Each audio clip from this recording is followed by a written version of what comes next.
I've got 3 pages, so I'm sorry if I read it a bit. I'm a bit nervous. Right. Good afternoon, ladies and gentlemen. Afternoon. Before I start, let me just say that the formative years I spent in the company of the Groom means that he had as much of a part in developing my sense of humour as anyone.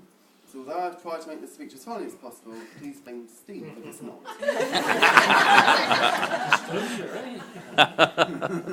As a student teacher, most people say it's quite easy to stand in front of people and talk, but I've been told a tactic when reading a speech out to an audience to imagine you're all naked. Well, to be honest, after looking at some of these today, I don't think I'll Brilliant. Brilliant. Well done, mate. That was a success. When realising Dad had to pick a best man, he couldn't think of anyone suitable, so he decided to have 2 reasonably good ones instead.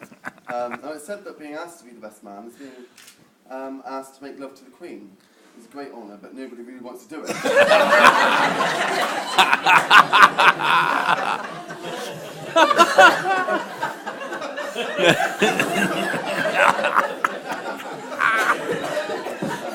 the way, if there is anybody here this afternoon who's feeling nervous, apprehensive and queasy at the thought of what lies ahead, it's probably because you've just got married to Steve Larter.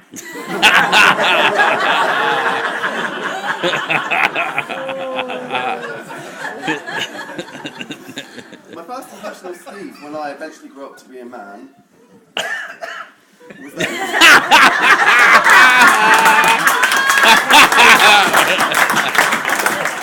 Brilliant.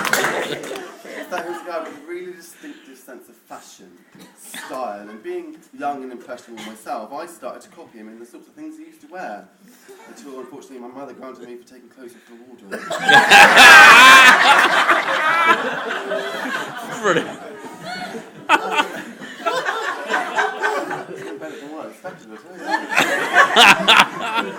you. Brilliant. Yeah, after looking on many best man websites, as you do, it becomes apparent that we would need to research into his life, but we've all heard quite a lot of anecdotes from him in the past, so we thought we'd share just a couple of what we remember when we were children. Watch out, Father. On one of the many occasions Father came home tired and teasy of not being able to park in the street, Mother had told him we had been playing up all day, as you do, and he couldn't be bothered to give us a crack, so he tortured us the next day by giving us a task of counting all the grains of sand in our garage. So as a word of warning from us to Steve and Melanie, if you see a lorry holding sand parked in the backyard, you know what's coming. Having said that, Belle, you've really had a calming influence on him. He's never been so happy, and I think we've all seen that change in him. And although he's had a pretty good life, so far as I'm aware, you've really made him the happiest man alive, and we couldn't be prouder of him. So I thank you on everyone on behalf of doing that, because hopefully we'll all have some peace now.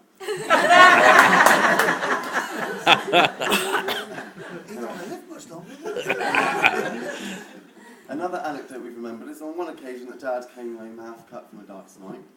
He stumbled in with half a bag of Chinese in his hand, raced up the stairs and urinated in the wardrobe. So I ain't, Belle, that you've either got a separate wardrobe or you've got protective masking over your clothes.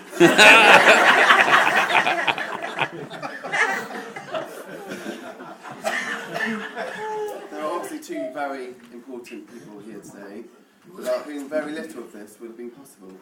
And the great thing is that as the evening progresses, most of us will get to spend more and more time talking with them. So please join me in a very special toast to the bar staff.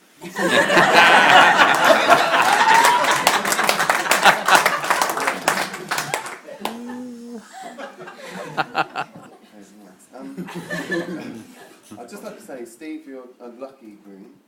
You've married Belinda, who's beautiful, smart, funny, warm, loving and caring, with 2 fantastic kids, brothers and sisters now. And she deserves a good husband. So thank God you married her before she found someone else. Well, on a serious note, although as you probably all understand, Ryan and I found it hard to come to terms with Dad splitting up with Mother and all that. Don't worry, Ryan, that's not you've had an absolutely beautiful lady, one who we already knew and will always keep you happy. And I'm sure that Gran and Grandad will be extremely proud of you right now.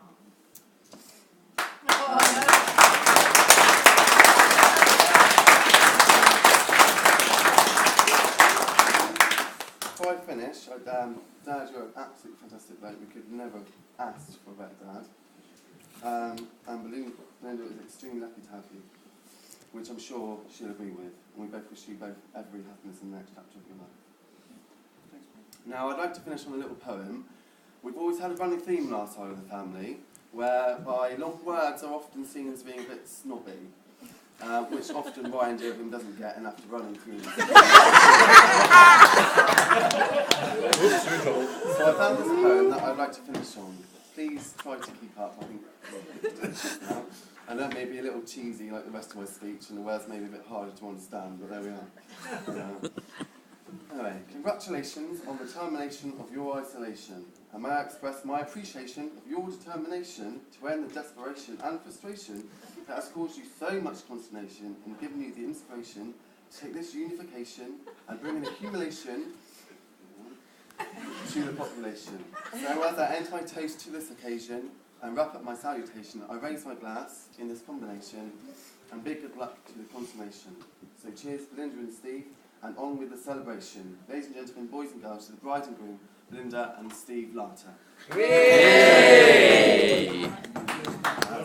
Brilliant.